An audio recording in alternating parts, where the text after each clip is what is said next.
کی ہر رکعت میں اور ہر رکعت کے ہر رکن میں آقا کریم چہرہ اٹھا کر بار بار آسمان کی طرف دیکھ رہے ہیں۔ مفسرین فرماتے ہیں پہلی مرتبہ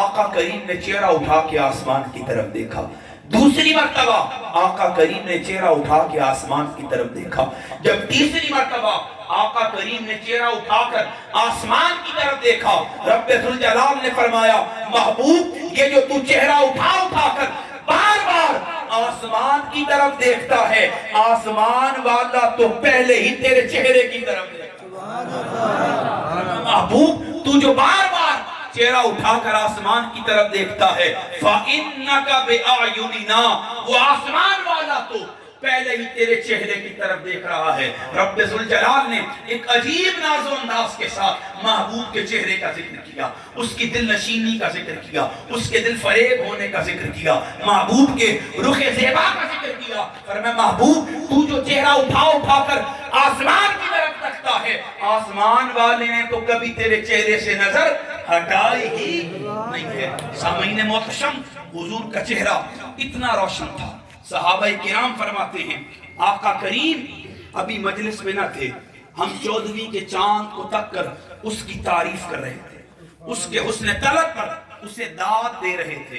بس اسی اسنا میں آقا کریم مجلس میں جلوہ فرما ہوئے، جو ہی ہم نے آقا کے رخ زیبا کو تکا، پھر چاند کو دیکھا، چاند بھی شرما چکا تھا۔ صحابہ کرام رضوان اللہ تعالی علیہ مجمعین فرمایا کرتے تھے حضور کا رخ زیبا اتنا حسین تھا کہ ہم سورج کو حضور کے چہرے میں تیرتا ہوا دیکھ لیا کرتے تھے۔ سیرت کی کتاب میں شاہد ہیں، سیرت حلبیہ،